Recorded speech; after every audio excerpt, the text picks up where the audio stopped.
بسم اللہ الرحمن الرحیم، اللہم صلی علی سیدنا محمد وعلی آلہ سیدنا محمد بقدر حسنہ و جمالہ یا وارث حق وارث۔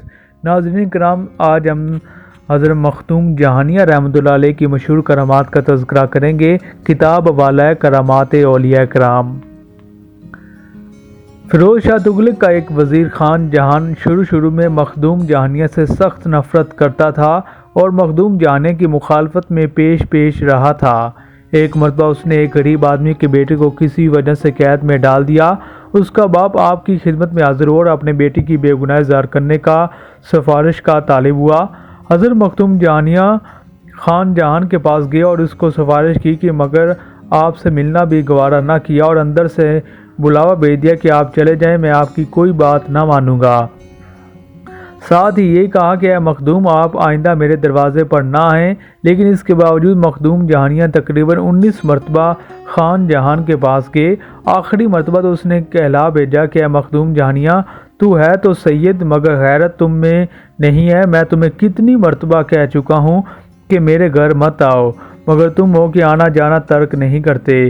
مخدوم جہانیہ رحمۃ اللہ علیہ نے جواب دیا کہ اے خان جہان، میرے عزیز، میں تمہارے در پر جتنی مرتبہ بھی آتا ہوں ایک مظلوم کی داد رسی کے لیے آتا ہوں اور مجھے اس کا ثواب مل رہا ہے، لہذا تم میری غیرت اور بار بار آنے کی پرواہ نہ کرو۔ بات تو اس مظلوم کی ہے جس کی فریاد ابھی تک نہیں سنی جا رہی، اور میرا دل یہ چاہتا ہے کہ تو اس مظلوم کو اپنی قید سے نجات دے دے تاکہ تو بھی ثواب حاصل کرے۔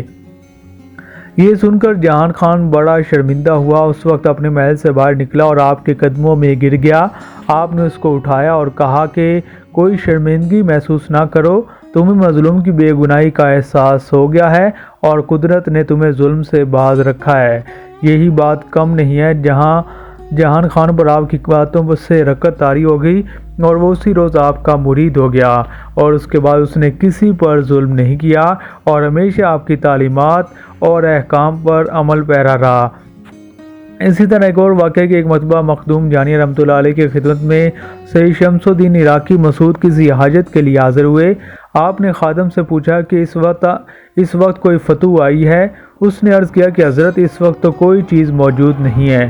فرمایا جاؤ اور کسی بنیے سے قرض لے کر آؤ، مسعود عراقی کی ضرورت پوری کرو۔ یہ سن کر مسعود عراقی بولے حضرت کافر سے قرض لینا تو مکروہ ہے۔ مخدوم جہانیہ رحمۃ اللہ علیہ نے فرمایا کہ قرض ضرورت کے لیے لیا جاتا ہے اور ضرورت کافر اور مسلمان دونوں سے قرض لے کر پوری کی جا سکتی ہے۔ آپ نے بنیے سے قرض لے کر مسعود عراقی کی ضرورت پوری کر دی اور پھر جو ہی فتوح آ گئی تو فوراً بنیے کا قرض چکا دیا۔ آپ کے دروازے پر سے کوئی سائل خالی واپس نہیں جاتا تھا۔ آپ فرمایا کرتے تھے کہ جب تک میرے گھر پر سینکڑوں لوگ کھانا نہ کھائیں میرا دل خوش نہیں ہوتا، اور یہ آپ کی فیاضی ہی تھی کہ جس نے آپ کو ہمیشہ غریب نواز بنائے رکھا۔ اسی طرح آپ کو بتاتے ہیں کہ حضرت مختوم جہانیہ رحمۃ اللہ علیہ کا واقعہ حج سے متعلق آپ کو بتاتے ہیں کہ سلطان محمد تغلق کو آپ کے ساتھ بڑی ہی عقیدت تھی۔ اس نے آپ کو شیخ الاسلام کا خطاب دیا اور 40 خانقاہیں آپ کے تصرف میں دے دی۔ مخدوم جہانیہ رحمۃ اللہ علیہ فرماتے ہیں کہ جس روز مجھے 40 خانقاہیں بادشاہ نے عطا کی، اسی روز میں نے رات خواب کے عالم میں اپنے مرشد عالی شیخ رکن الدین سے ملاقات کی۔ انہوں نے مجھے حکم دیا کہ خانقاہوں کو چھوڑ کر فوراً حج کے لیے روانہ ہو جاؤ، ورنہ تمہاری ساری عبادت اور ریاضت عکارت جائے گی اور تم غرق ہو جاؤ گے۔ چنانچہ میں جب بیدار ہوا تو میں نے فوراً حج کا ارادہ کر لیا۔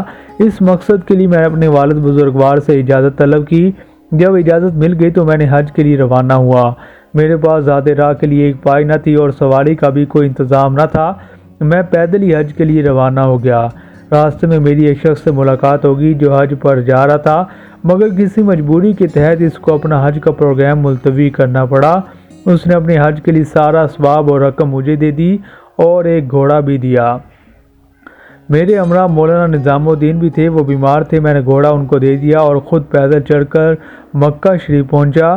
اسی روز اگر میں حج پر نہ جاتا اور خانقاہیں قبول کر لیتا تو مجھ پر غرور سوار ہو جاتا اور میں کیچڑ میں گر جاتا اور کبھی نہ نکل پاتا، مگر میرے مرشد نے میری رہنمائی کی اور مجھے صراط المستقیم پر ڈال دیا۔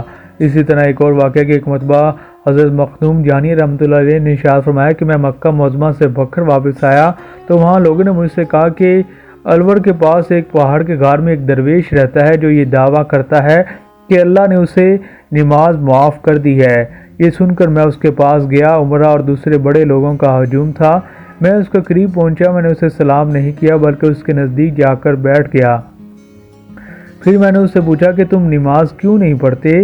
حالانکہ حضور اکرم صلی اللہ علیہ وسلم کا ارشاد ہے کہ مومن اور کافر کے درمیان نماز فرق سے معلوم ہوتا ہے۔ اس درویش نے جواب دیا کہ میرے پاس جبرائیل آتے ہیں اور جنت سے کھانا لاتے ہیں، خدا کا سلام مجھے پہنچاتے ہیں اور کہتے ہیں کہ تمہارے لیے نماز معاف کر دی گئی ہے اور تم خدا کے خاص مقرب ہو۔ میں نے اس درویش سے کہا کہ کیا بےہودہ بکواس کرتے ہو؟ حضرت محمد صلی اللہ علیہ وآلہ وسلم کے لیے تو نماز معاف نہیں ہوئی، تو جیسے جاہل کے لیے کیسے معاف ہو سکتی ہے؟ وہ جبرائیل نہیں، شیطان ہے جو تیرے پاس آتا ہے اور تجھے دھوکہ دیتا ہے۔